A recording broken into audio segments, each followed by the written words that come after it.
समय की कदर। एक गांव में तीन लड़के रहते थे, राम, श्याम और राजू। तीनों के पिता काफी अमीर थे। तीनों का बचपन बहुत अच्छी तरह से गुजरा था। उनके माता पिता कभी भी उनकी कोई भी मांग को अनदेखा नहीं करते थे। राम के पिता सरपंच थे, श्याम के पिता एक कारोबारी थे और राजू के पिता एक किसान जमींदार थे। छोटी उम्र से ही उन सबको लाड प्यार ने ऐसा बना दिया था कि ना तो उनको मेहनत का पता था और ना ही उनको समय की परवाह थी। अक्सर वो सारा दिन बस घूमते रहते थे, नशे और अन्न भोग विलास में डूबे रहते थे, जिससे उनके गांव वाले भी दुखी थे। सरपंच और बड़े लोगों के बच्चे होने के कारण उनकी कोई शिकायत कर पाने की हिम्मत नहीं कर पाता था, जिससे उनका मनोबल और बढ़ गया था। एक दिन उनके गांव में बहुत तेज बारिश हुई, जिससे सब लोगों को नुकसान हुआ, जिसमें इन तीनों के पिता भी थे। लेकिन इतना कुछ होने के बाद भी उनके बेटे का वही हाल था। वो बस घूमते रहते, नशा करते रहते और भोग विलास करते रहते थे। माँ बाप काफी चिंतित रहा करते थे। ये तीनों भले ही कितने गंदे थे, लेकिन इन तीनों के अंदर एक खास बात थी जिसकी पहचान किसी को भी नहीं थी और उनको खुद को भी पता नहीं था।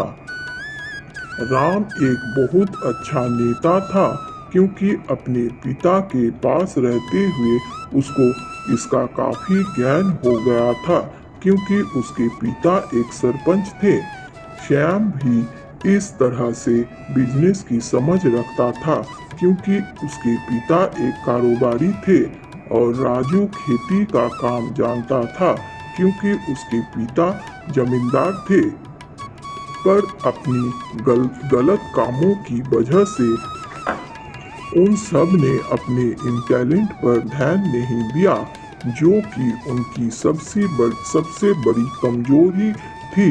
इस तरह से इनकी बदमाशियों को देखकर उनके पिता उन्हें सीख देने को सोची। तीनों पिताओं ने आपस में बात करी और उसका एक हल निकाला।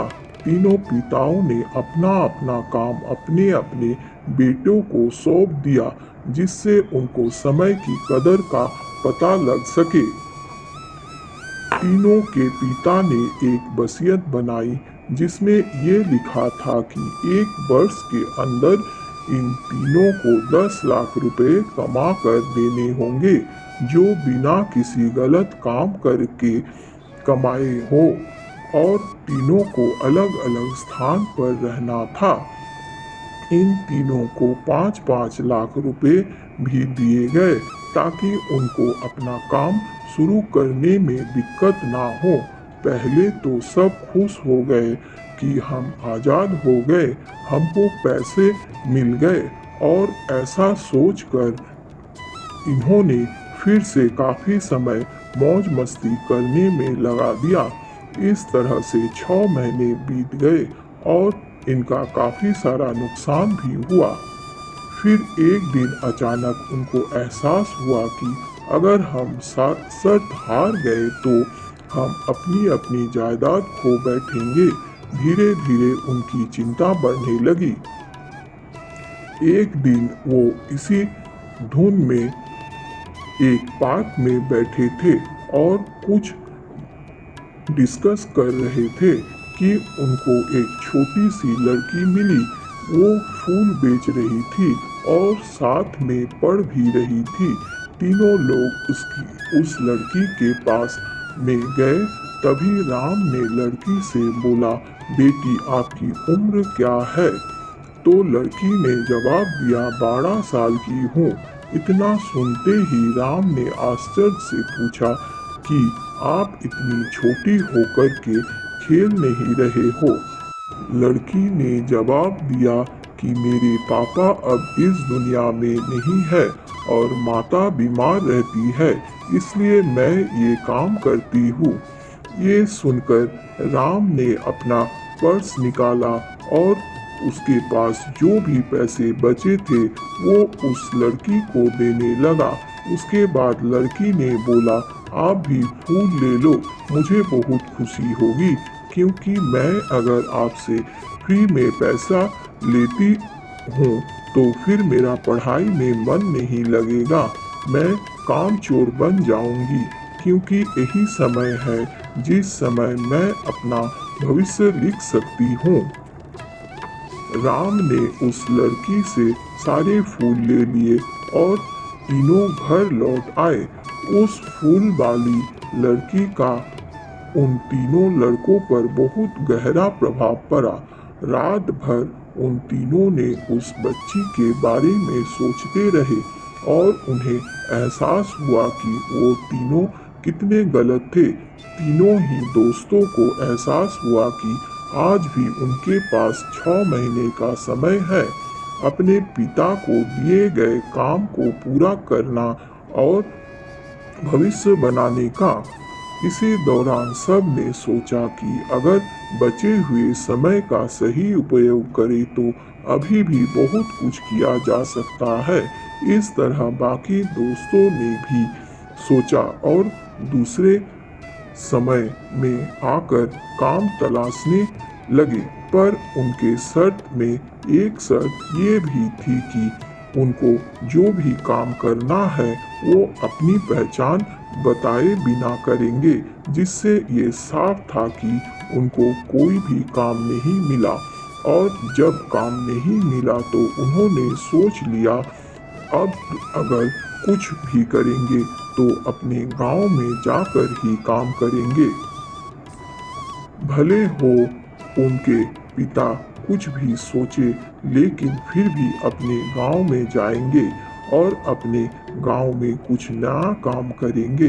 भले ही उनके पिता अपने वसीयत में ना मिले, लेकिन लड़के अपने गांव में फिर से आए और अपने अपने पिताओं से जाकर मिले और उन्हें अपने अनुभव के बारे में बताया और बोला कि वो आगे से ऐसा गलती नहीं करेंगे, वो उन्हें माफ कर दे।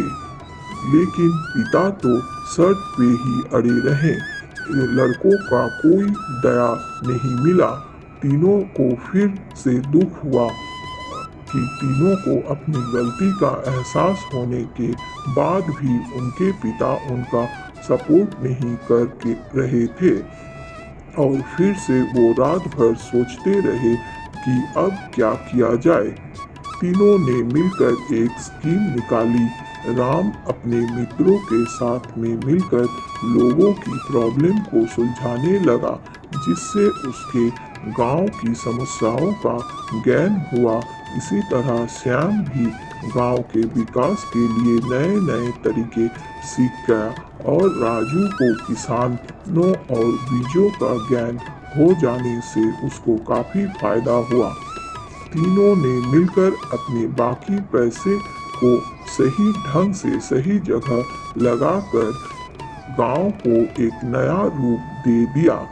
उनकी कड़ी मेहनत से गांव के लोग क्या दूसरों शहरों के लोग भी उनकी तारीफ करने लगे। उनका गांव तरक्की करने लगा। नई तकनीकों के कारण हर वर्ग के लोगों से उनका जुड़ाव होने लगा और एक समय आने के बाद उनके पिताओं ने भी उनको माफ कर दिया।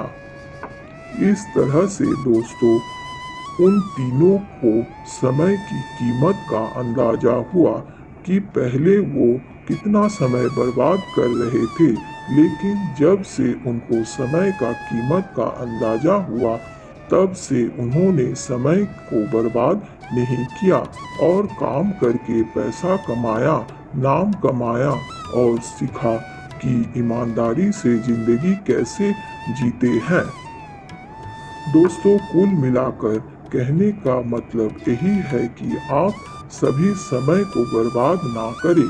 अगर ये समय आपको हाथ से निकल गया तो कुछ नहीं कर सकते हैं और हाँ, समय के पास इतना समय नहीं है कि वो आपको दोबारा समय दे।